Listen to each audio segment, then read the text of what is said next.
A verdade ou a melhor versão? O que você prefere? Vamos citar uma realidade E focar no seu contexto. por um jornalismo menos técnico. E mais reflexivo, está entrando no ar o Estúdio Contexto.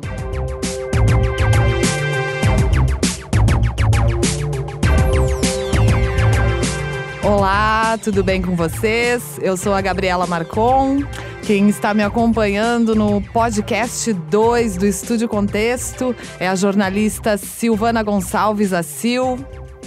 Olá, Gabriela. Olá, Ledaros. E um olá especial para a nossa convidada de hoje, a Paula Laim. A Paula Laim, que é psicóloga e psicanalista. Seja bem-vinda, Paula. Olá, obrigada pelo convite. E o Ledaros, produtor cultural. Oi, gente, tudo bem? Vamos lá. Vamos lá. O amor está no ar e a Covid também. Nós pensamos neste podcast por causa do mês dos namorados. Mas a intenção não é analisar apenas o amor do ponto de vista romântico, mas também do ponto de vista das relações familiares entre amigos. De como a pandemia tem afetado os relacionamentos pessoais, como as pessoas passaram a se relacionar desde o início do isolamento social e passados 3 meses, como estão se relacionando, vivenciando, experienciando a comunicação, o contato, essa aproximação no âmbito mais afetivo e de que forma ela está acontecendo agora. E aqui também entendemos a afetividade sempre no sentido amplo, não apenas entre casais. Também há um modo remoto de se trabalhar, o home office, que provocou mudanças na rotina das pessoas, principalmente de quem trabalha fora de casa. É o marido ou a esposa que trabalha fora de casa e que, por conta da Covid-19, passou a ocupar o mesmo espaço 24 horas por dia. Quem já trabalha em casa talvez não tenha sentido muita alteração nos processos diários que desempenha. Mas para quem trabalha fora, há uma adaptação que teve de ser feita. Existem até brincadeiras, não é, circulando principalmente no WhatsApp, sobre o número de divórcios que aumentaria por conta da convivência diária entre casais. Mas existe, claro, o lado bom. Afinal, existem casais que convivem mais tempo em harmonia do que em conflito. E também o lado bom é a questão do tempo de convivência em família, inclusive com os filhos, para quem os tiver. E essas pessoas, essas famílias estão podendo experimentar uma convivência maior. Talvez até fortalecendo o amor mútuo, ainda que haja estresse, ansiedade, aflição e cansaço dessa rotina. Outra questão passa pelo lado dos solteiros, de como estão lidando com a situação do isolamento, sem poder sair para se divertir, conhecer pessoas, lugares, respirar, uma atmosfera de entretenimento, lazer, diversão, arte, convivência social. Isso inclui paquerar, daqui a pouco sair para ver se conhece alguém interessante. Os encontros, acredito eu, e quero saber a opinião de vocês, continuam acontecendo, ainda que virtualmente, por meio de mensagens ou aplicativos. Eu gostaria de lembrar que os planetas Mercúrio, que rege a comunicação, e Vênus, que rege os relacionamentos, andaram retrógrados, o que pode dificultar ou deixar truncada a comunicação. O que você acha, Sil Gonçalves? Sim, Gabriela, excelente. Excelente também lembrar dos planetas que Mercúrio e Vênus, a influência que eles têm sobre a comunicação e exatamente a comunicação dos relacionamentos, né? O Vênus é o amor, propriamente dito. Então, na realidade, assim, o que eu vejo é que as pessoas continuam se relacionando, né? Porque elas estão vivas, né? Então, só que existem outros mecanismos, as tecnologias nos favorecem a nos relacionar de uma forma diferente, à distância. As videochamadas, os próprios sites de relacionamento e, claro, tem as fugidinhas ainda, né, daqueles que são mais ousados e que resolvem fugir das regras de isolamento, que é isso a gente nem deveria comentar. Mas a questão de as pessoas ainda estão se relacionando, sim, porque é impossível você ficar isolado tanto tempo sem começar um relacionamento. Na realidade, tem também tem um caso bem engraçado de um amigo meu que contou que ele acabou de terminar o relacionamento dele com a namorada. E um pouco antes de vir a pandemia, né? De ser anunciada de fato, porque ela vem já há algum tempo. E ela foi anunciada a pandemia, todo mundo se recolheu e ele recém tinha terminado o namoro dele, né? E sem nenhuma perspectiva de poder ter outros relacionamentos, porque de agir, da ação propriamente dita, né? Da conquista aquela, corpo a corpo, né? De ir para um bar e paquerar, de ir para boate e paquerar e sair com alguém, né? E dificulta. Eu acredito que sim, que as pessoas estão se relacionando, mas dificulta, mas elas estão descobrindo as tecnologias a seu favor. Né? Ledaros, suas considerações iniciais. Uma visão bastante otimista da Sil, né? Dizendo que as novas tecnologias favorecendo os relacionamentos e tal. Mas e o relacionamento sem toque, como é que fica? Né? Assim, o relacionamento virtual. Enfim, é uma nova realidade que a gente está enfrentando, né? Conversando com amigos, assim, principalmente solteiros, eu tenho sentido um certo aborrecimento geral, assim, né? Uns mais, outros menos, tal, com esse lance da quarentena, né? Mas também tenho sentido uma espécie de conformidade com a situação, né? Por quê? Porque eu acho que assim, o pessoal que tem mais de 30 anos, e é onde nós nos enquadramos aqui, né? 30 e muitos. Não, mas vamos botar 30, assim, para ficar, né? Sim. Regra geral, todos têm pais ou parentes próximos com idades na faixa de maior risco, né? E eu acho que o temor de contrair o vírus e eventualmente passá-lo para esses entes próximos é que é o fator central, assim, com né? certeza. Que faz com que a gente se cuide mais do que...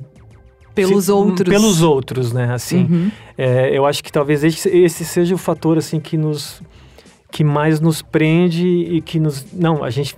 Claro que, independentemente de termos ou não pessoas próximas, seria uma atitude até cívica, né? Da gente se cuidar e para não passar para outras pessoas quaisquer, né? Mas o fato da gente ter pessoas próximas ainda, eu acho que é o gatilho principal, assim, né? Que faz com que a gente tenho que me cuidar porque eu tenho que cuidar do meu pai, da minha mãe, do meu tio, né? Enfim, de pessoas que têm um pouco mais de idade que, se eu pegar, eu posso passar para eles, né? Então, a gente acaba, assim, acho que o pessoal, falando um pouquinho mais especificamente dos solteiros, né? Que tem, obviamente, que são as pessoas que saem mais para a noite, né? Até porque numa dessas querem conhecer alguém e querem entrar em contato com outras pessoas. Saem mais com essa intenção. Com essa intenção de sair, né? De se relacionar, evidentemente, né? E isso, gerou uma situação, assim, surreal, né? Surreal, né? A gente nunca tinha vivido isso. E engraçado que quando a gente não tinha essa situação e eventualmente a gente ficava às vezes um tempo sem sair, a gente não dava bola para isso, né?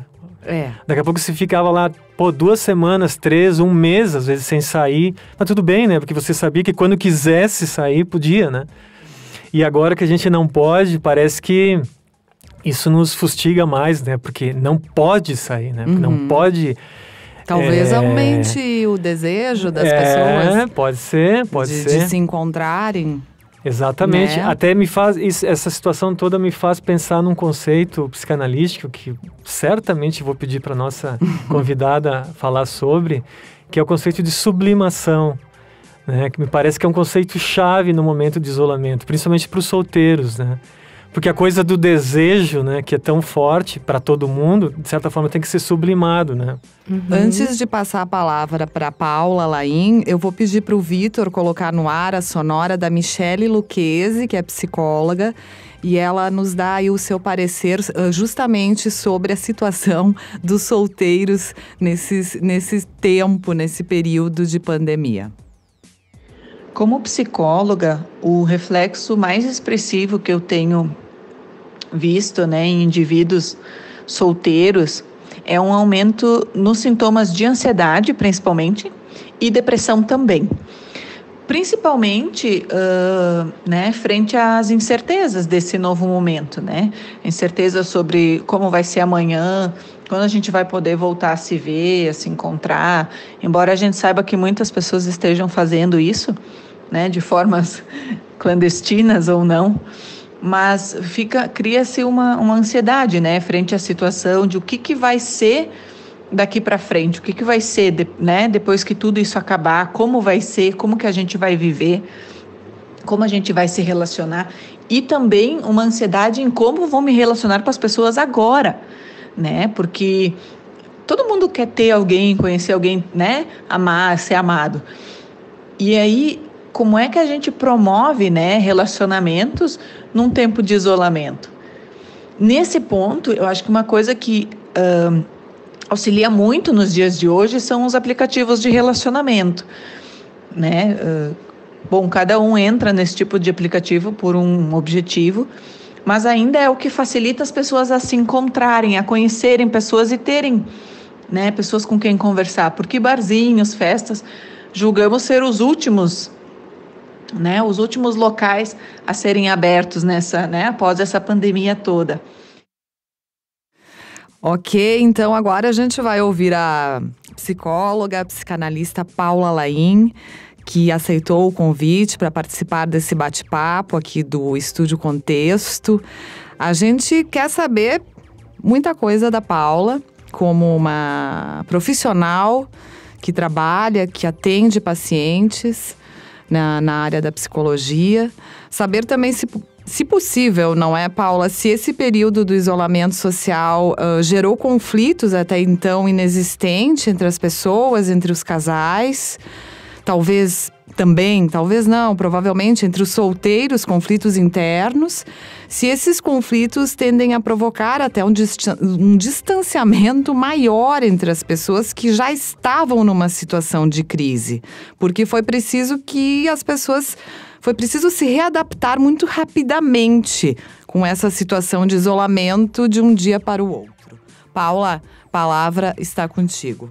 Sim, então respondendo um pouco o Ledarios, que comentou anteriormente da questão da sublimação, né? É um mecanismo de defesa que a gente usa.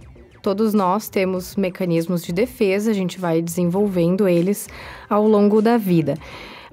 São esses mecanismos de defesa também, assim como a sublimação, entre outros, que vão ajudar nós a darmos conta ou não deste momento que estamos vivendo, né? Alguns com recursos emocionais melhores, né? Condições internas melhores para lidar com eventos estressantes e outros menos. E a sublimação, então, é um mecanismo de defesa, então, que a gente consegue transformar, por exemplo, um estresse numa corrida na academia, numa corrida na rua, né? Uma ansiedade, uma angústia que eu não vejo sentido numa pintura, num quadro, né? Então, isso seria poder sublimar. É um mecanismo de defesa, né, mais evoluído. Então, acho que cada um vai buscando, né, as coisas que gosta. Enfim, os hobbies têm sido muito procurados, né? Agora, nesse momento, a gente fica mais, né, pensativo, buscando o que gosta, os hobbies. Então, provavelmente, esse pensar em mim, esse pensar no que eu gosto, também mobiliza esses conflitos. Né, Gabriela, como você estava falando. Claro, e essa questão do pensar em mim tem a ver com olhar para si, independente se a pessoa é solteira ou está num relacionamento. Tu achas que um casal, homem-mulher, mulher-mulher, homem-homem, aqui não importa isso, um casal que tem uma relação afetiva, cada um deles individualmente passou a olhar mais para si nesse momento e até mesmo a valorizar o que gosta mais, sentir prazer realmente dentro da sua individualidade? Sim, passou a olhar mais para si, para o seu relacionamento, para a sua família, né? Isso. Então, essa hiperconvivência também faz os casais, às vezes, até se conhecerem mais. Casais antes que trabalhavam o dia inteiro, agora estão tendo que se organizar em casa, né? Com o espaço de cada um. E eu acho que os conflitos acontecem muito quando os espaços se chocam, né? Quando eu não respeito o teu espaço, tu não respeita o meu espaço. A questão da individualidade, né? De eu poder entender, poder organizar momentos em que eu vou fazer coisas junto, mas também poder respeitar o espaço do outro. Exato. Não se sentir ofendido se o outro precisa de um momento sozinho, precisa ficar sozinho no seu quarto, lendo o seu livro. Poder respeitar, né? E o diálogo é o essencial. Continua e cada vez mais, talvez, a partir desse momento. Isso, porque na verdade os contratos tiveram que ser refeitos, né? Os contratos, antes o contrato era eu vou buscar a filha na escola, você chega a que horas? Então esses contratos tiveram que ser refeitos com as crianças em casa, né? Os casais tiveram que se reorganizar, né? A sua rotina de trabalho, a rotina doméstica. Saber que por mais que estejamos os dois trabalhando em casa, né? Não estamos disponíveis um no outro, talvez naquele momento, né? Claro. Porque também a importância de respeitar o espaço do trabalho do outro. Sil. Na realidade, eu até gostaria de perguntar para a Paula, né? Nessa questão de que as pessoas levaram o trabalho para dentro de casa. Então, elas levaram os problemas do trabalho também para dentro de casa, né? Então, eu tenho a convivência familiar, essa hiperconvivência, como você falaste muito bem, por sinal, e eu tenho os problemas dessa convivência e eu tenho os problemas do trabalho. Então, eu tenho um baque aí, eu tenho um choque aí no meio, né? Como é que eu vou lidar com os problemas do trabalho, os problemas de casa, sem que isso afete o meu relacionamento? Organizar a rotina é essencial, né? Organizar uma rotina de trabalho, e o espaço em que eu vou trabalhar, o momento em que eu vou trabalhar, poder conversar e dialogar com o meu parceiro sobre isso, né? Vou estar naquele momento em reunião, não posso ser interrompido, né? Eu acho que o diálogo para essas questões é o essencial, né? Lê. Então, os contatos que eu tenho tido com pessoas casadas ou que têm família, né? A história do parceiro, a parceira, os filhos, né? É bem isso, assim, é uma renegociação, né? Todo mundo fala nesse sentido, né? Uma renegociação. É uma renegociação, boa. porque a gente, de uma hora para outra, as pessoas se viram, né? Todas juntas no mesmo ambiente. Sim. Né? E a gente sabe muito bem que o mundo vinha caminhando para uma outra direção, né? Quer dizer, era muito comum, talvez volte a ser, o marido, sei lá, uma das partes do casal, né, almoça fora, outro almoça em casa, o outro, a criança sai, vai para tal atividade, enfim, era toda aquela dinâmica, né, da família em que cada um fazia uma coisa e se encontravam de noite, né? E se viam muito pouco, né, durante o dia. Talvez até ou às vezes nem se viam. Tempo. Ou não, às vezes nem demais. se viam, né? E isso mudou radicalmente, né? Porque agora, em função dessa situação toda da pandemia, as pessoas realmente tiveram que conviver, né? E eu acho que o legal disso, acho que a gente se pode tirar uma lição disso, é que você acaba voltando a olhar para a pessoa com quem você habita, né? Olhar com mais cuidado, enfim, prestando mais atenção, né, no que ela fala, como ela é. Acho que isso foi uma necessidade até, né, que a pandemia nos trouxe, né, da gente obrigatoriamente ter que conviver e então se entender melhor, né. Desculpa, pode falar, Não, Paula. Sim, e esse voltar a conviver, ele acontece no período em que os casais se aposentam, né? E aí acontece aquelas separações, assim, mas como assim tantos anos, né? E o casal já se aposentando, os filhos saem de casa e o casal tem que voltar a viver e conviver o dia todo juntos, né? Interessante. Então, esse momento, ele tá, na verdade, antecipando uma coisa que os casais também vão viver lá na frente, né? A gente não vai... A nossa vida não é só o trabalho. Eu ia me enganar, ia ser um ato falho bom, né? O nosso trabalho não é só a nossa vida. Verdade. Mas é isso, não é só o trabalho, né? Eu tenho relacionamento, eu tenho família, eu tenho amigos. O trabalho, ele é uma parte da nossa vida. E ele não pode preencher todo o espaço, né? O que eu ia colocar é sobre uma pesquisa que foi divulgada no final de maio pelo LinkedIn, que é uma rede social, com 2.000 profissionais que estão trabalhando em home office, e apontou que a falta de contato com colegas de trabalho é um problema. 62% dos entrevistados se dizem mais ansiosos e estressados em casa do que nos escritórios. 39% se sentem solitários em casa, 30% se dizem estressados pela falta de descontração até no trabalho e 20% sentem-se inseguros por não saberem o que está acontecendo com os colegas e com a empresa onde trabalha. Agora, Paula, quer dizer, se perde o suposto controle que a gente tem sobre as pessoas e sobre a vida, sobre as situações, não é? Uhum. E esse é o sentimento de insegurança, né? A falta de planejamento que todos nós estamos sentindo. Eu vou poder me planejar para daqui a um mês? Eu penso que o nosso planejamento, nesse momento, é se cuidar. Esse é o planejamento mais seguro que a gente pode fazer para esse ano, né? E como o ser humano, ele precisa de planejamento, né? Então, eu também, uma pesquisa do Grupo Abril, ele diz que 60% das pessoas dizem que a palavra insegurança é o que mais define os sentimentos em relação ao Covid. Então, tudo isso que você está colocando, Gabriela, das pessoas se sentirem mais estressadas por estar em home office, talvez em outro momento essa pesquisa poderia ter um resultado diferente, né? As pessoas estão mais estressadas, sim, né? A irritabilidade, mudança de humor, insônia, são reações normais que as pessoas estão tendo por conta dos fatores estressantes que a gente está vivendo, isolamento social, o medo de contrair a doença, o medo dos hospitais superlotados, de não ter uma vaga para me tratar caso eu fique doente, né?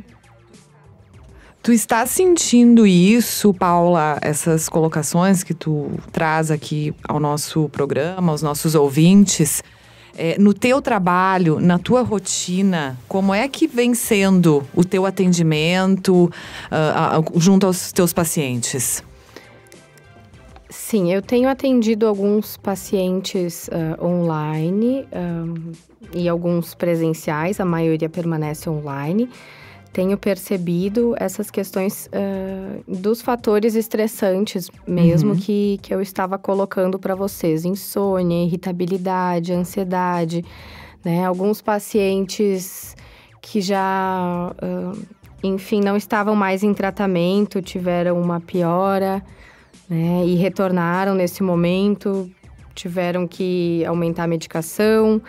Algumas pessoas estavam muito ansiosas no início da pandemia, outras estão ficando ansiosas agora, né? Isso é interessante, como eu colocava, assim, como vai depender de cada um, né? Dos meus recursos internos para lidar com as situações. Perfeito. Mas eu penso que, independente dos recursos que cada um de nós tem, mais desenvolvidos ou menos, todos nós tivemos e sentimos algum prejuízo, assim, alguma desconforto. Questão, desconforto emocional em algum momento, né? Até tem uma pesquisa da Universidade de Brigham Young, dos Estados Unidos, que estima que a falta de contato social traz riscos à saúde comparáveis a fumar 15 cigarros por dia, né? E chega a ser 2 vezes mais danosa que a obesidade. Então, não há dúvida que nós somos seres sociais, que a gente necessita de troca de experiência, de diálogo, de convivência em comunidade para a gente ser feliz, né? Nós não somos seres solitários, né? Nós precisamos da convivência. E isso tudo tem aumentado os níveis de estresse. Psicólogos, psiquiatras estão muito preocupados que talvez, se não forem investidos em programas de saúde mental fortemente, neste momento posterior a gente vai ter um aumento muito grande de transtornos mentais, depressão, o próprio estresse pós-traumático dos médicos que trabalham, né? Nossa, com certeza. Isso é preocupante e muito sério, Sil. Na realidade, enquanto a Paula estava falando aqui, eu estava relembrando uma fala do Milton Beck, que é o diretor-geral do LinkedIn no Brasil, né? Que ele diz que não é o home office, propriamente dito, que está causando estresse nas pessoas, essa ansiedade, mas sim a situação em si e o que está externamente. Se você for ver hoje, além de você se isolar, ter esse distanciamento social, que é prejudicial, somos seres de convivência, né? Além disso, a gente está vivendo uma crise econômica paralela, uma crise de saúde e uma crise política. E tudo isso acaba influenciando no nosso comportamento dentro de casa e, consequentemente, na minha relação com as demais pessoas, né? Então, assim, é muito profundo, é muito mais profundo toda essa... o que está causando esse estresse. E tinha um outro dado também que eu achei extremamente interessante, que a gente até pode comparar com um dado da época que a gente teve aquela crise de 2008, né? Que 18% das pessoas que estão trabalhando em casa, elas querem se mostrar ocupada pro seu empregador, por medo de perder o emprego. Então, esse é outro fator que tem gerado ansiedade, porque as empresas, além de elas, ou você está parcialmente trabalhando, ou você está em home office, isso não significa que você vai voltar para o seu posto de trabalho anterior, né? Então, assim, esse dado, a gente se compara na época de 2008 a 2011, também se tinha um índice muito alto de insegurança de desemprego. Só que o que eu vejo é o seguinte, a gente não está preparado para esse home office também, né? Porque a gente teve que ir trabalhar nas nossas casas diante das condições que tinha, sem fazer a transição, inclusive das próprias leis trabalhistas. Não houve escolha. Não houve escolha. Exatamente. Existiam alguns escritórios multinacionais que já adotavam esse sistema, porém passaram a ser, hoje, nas agências de publicidade, que eu estava fazendo uma pesquisa esses dias, 22% das agências, elas foram para home office no Brasil.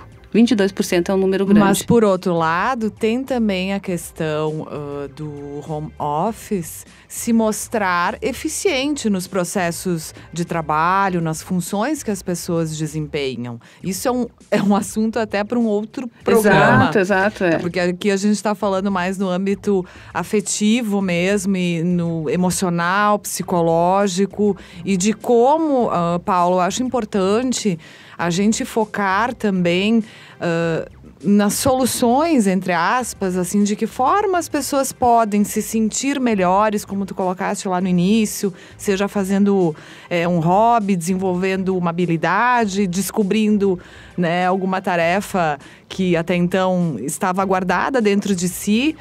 Existe o problema, o conflito interno, as questões emocionais existem, obviamente, mas eu acho bacana quando a gente consegue enxergar, né, a boa e velha luz no fim do túnel.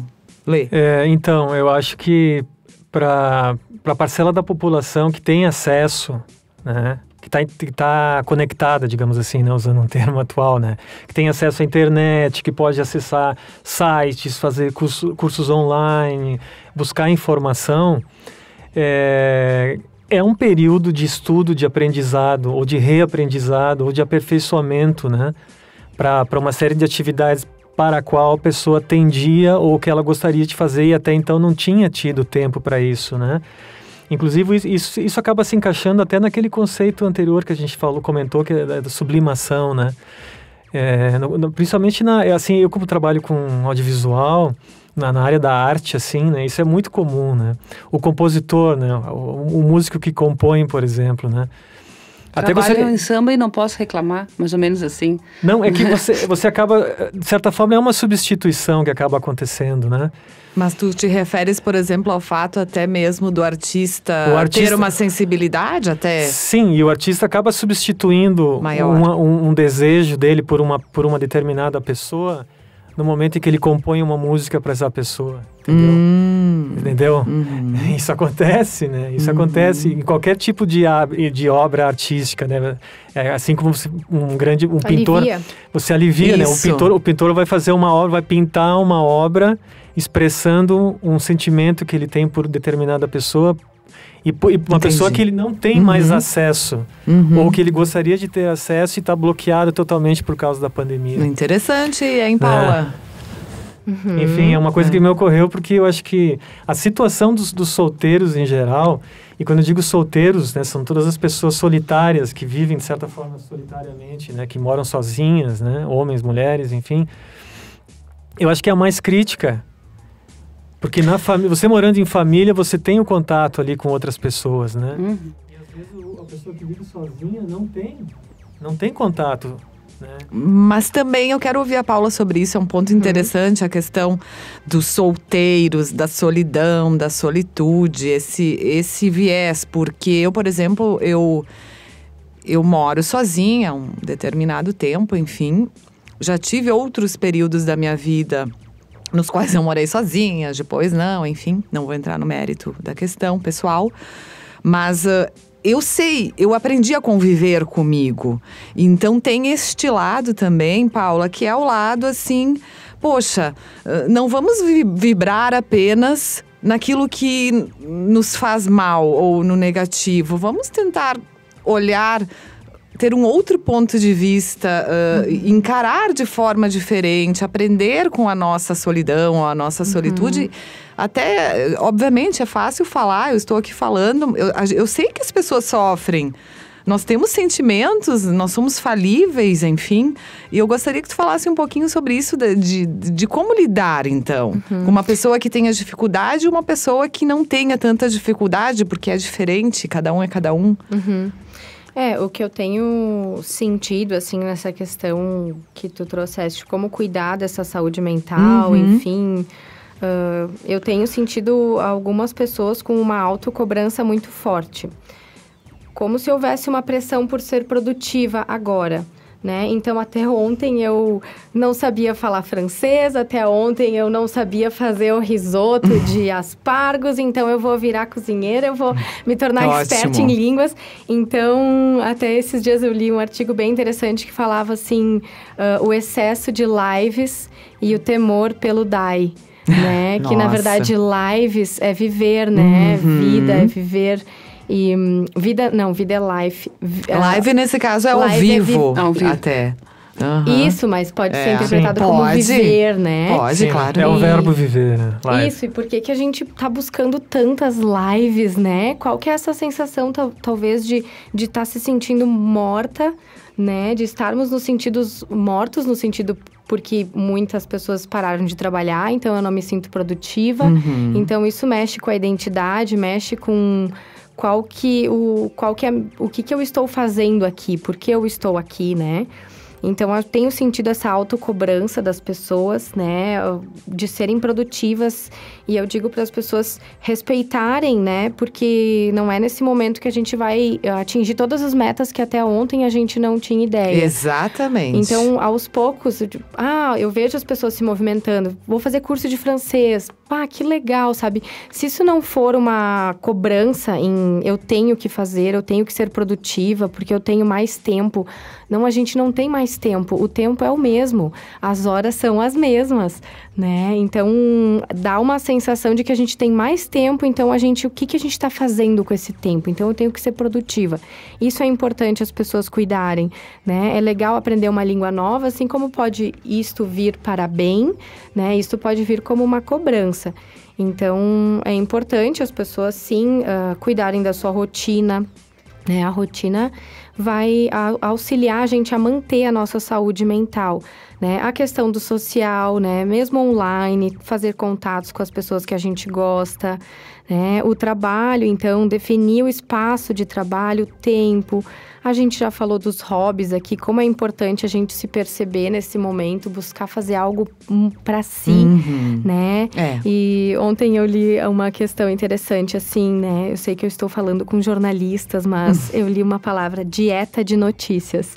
Eu achei o máximo. Ótimo! Porque eu digo para os meus... respiro. Isso, eu digo para os meus pacientes, você está assistindo muita televisão? Cuidado, sabe? Você está olhando muito as notícias sobre coronavírus? Então, trazendo o que o Ledários trouxe antes, o mecanismo de defesa, né? Eu vou negar, um pouco eu nego, né? Não tem problema eu passar o dia sem assistir TV, Com o dia sem certeza, saber não. se aumentou 2 casos em Caxias, quer dizer, né? Se aumentou quantos casos, quantos morreram, quantos estão no Brasil. Então, assim, não tem problema eu me alienar, entre aspas, momentaneamente. Porque isso é um mecanismo de defesa e é saudável a gente usar. Então, cuidar com esse excesso de informações, né? De notícias, de querer saber o tempo todo, né? De quantas mortes, de quantos... Isso a gente tem que cuidar com esse excesso. Fora, né? Sem falar das fake news, de informações não confiáveis, que podem trazer mais ansiedade ainda, né? Para nós. Concordo. Então, cuidar com esses excessos, assim. Muitas vezes a ansiedade vai se apresentar nos excessos de comida, de bebida alcoólica, até mesmo numa prática de exercício físico, né? Em excesso e sem acompanhamento pode causar lesões.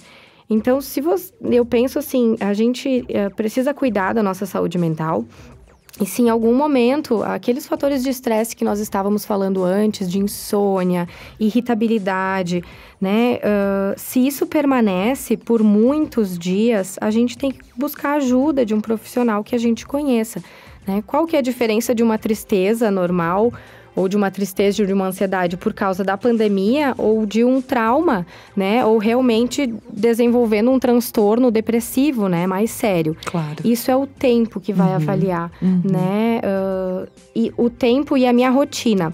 A questão da alimentação, do sono, são questões bem importantes pra gente avaliar se eu tô saudável mentalmente, né? Ok. Lê. Então, um outro aspecto que me parece interessante, assim, de ser colocado, até lembrando também a fala da Sil antes, né, de que a gente vive essa crise múltipla, né, não é uma crise múltipla a gente está vivendo, né? Eu acho que é uma coisa que, assim, muitas pessoas vêm buscando, assim, se voltar um pouco mais para a religiosidade, né, ou para a espiritualidade, né, porque isso acaba tendo um papel importante nesse momento. Porque me parece que é quando a gente se volta mais para dentro, assim, né? Quando nós nos voltamos para dentro de nós mesmos, né? Indo ao encontro, da nossa essência, né? Então, assim, me parece que se você está bem consigo mesmo, né? Essas dificuldades exteriores, a falta do outro, né? Ocupam bem menos espaço na sua vida, né? Então, acho que isso é uma coisa, assim, que eu vejo muita gente buscando isso, sabe? Eu vejo muita gente, assim... daqui a pouco esse lado estava um pouco adormecido, né? Por causa de todas as tribulações da nossa vida diária, das nossas demandas, enfim, tal. E eu acho que essa crise também fez com que muita gente, de certa forma, recuperasse um pouco esse lado, ou fosse atrás um pouco, né? Desse aspecto da nossa vida, né? E acho que funciona realmente, sabe? Acho que funciona muito. Acho que é uma coisa importante que a gente tem que buscar lá na nossa essência, né? O que... Sil, alguma consideração? Na realidade, mas em relação às falas da Paula mesmo, e até uma fala que tu fez, Gabriela, a questão de que a pandemia, acredito eu, né, que uma das coisas que ela está fazendo é nos levando a refletir sobre nós mesmos, né, e nos enxergar. Acho que nesse processo é um processo muito bonito também, né. Tem toda essa questão de que, eu vou trabalhar com as minhas dores, com as minhas angústias, estou isolado, mas tem também a questão do autoconhecimento. É um momento interessante para o autoconhecimento, né? Porque eu estou olhando para mim por todos os ângulos. Inclusive, quem trabalha em casa está olhando todos os dias para uma tela, conversando com outras pessoas e se vendo. Literalmente, se vendo, né? Então, eu acho que é um momento também para aproveitar para isso, né, Paula? Nós estamos, antes que a Paula converse novamente... eu tenho aqui uma sonora, o Estúdio Contexto, nós ouvimos o Vinícius Roveda, olha que interessante, ele é diretor da Zeax Motéis, que é a maior consultoria de motéis do país, com atuação em mais de 18 estados. Ele consegue ter uma visão mais ampla sobre a situação deste setor que ele atua, que sentiu o impacto das medidas de isolamento com mais força nos meses de março e abril. É bacana que o Vinícius pontua que, de acordo com uma pesquisa feita pela Associação Brasileira de Motéis, cerca de 20% deste mercado já vem passando por transformações sobre o perfil de pessoas que frequentam motéis, com foco em casais com relacionamento estável. Vamos ouvi-lo então, solta a sonora aí, Vitor.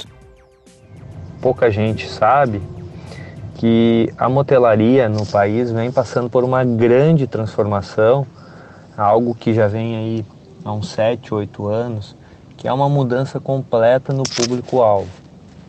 Hoje as pesquisas indicam que entre 70% dos clientes que frequentam motéis são casais com relacionamento estável e não amantes como se pensava antigamente. Isso é uma mudança completa, desde a comunicação, dos serviços, do treinamento da equipe internamente. E os motéis que acabam se posicionando dessa forma, se posicionando como um oásis, um local de relaxamento no meio da vida agitada das cidades, eles conseguiram crescer nos últimos anos muito acima da média do mercado. E é justamente esse perfil de motel que está conseguindo se destacar, que está conseguindo passar muito bem essa crise. E por quê? Principalmente por essa questão dos casais que estavam em quarentena, muito tempo dentro de casa, precisando sair e não ter daqui a pouco um restaurante aberto, não ter uma alternativa de lazer. Os motéis estão funcionando como isso, estão funcionando como alternativas de lazer, alternativa de ter uma gastronomia de qualidade, onde tu pode um jantar, daqui a pouco ficar na frente de uma lareira, ou tomar um bom vinho numa hidromassagem, propriamente dito, para aquilo que o negócio tem sido construído. Nós resolvemos ouvir o Vinícius Roveda, porque estamos no mês de junho, o mês dos namorados, e os motéis normalmente faturam muito no Dia dos Namorados durante esse período. É uma data importante em termos de lucro para os motéis, e eu gostei bastante do que ele nos trouxe, as informações, porque eu realmente desconhecia essa mudança, essa transformação aí dos frequentadores, e que tem a ver aí com as relações mais estáveis.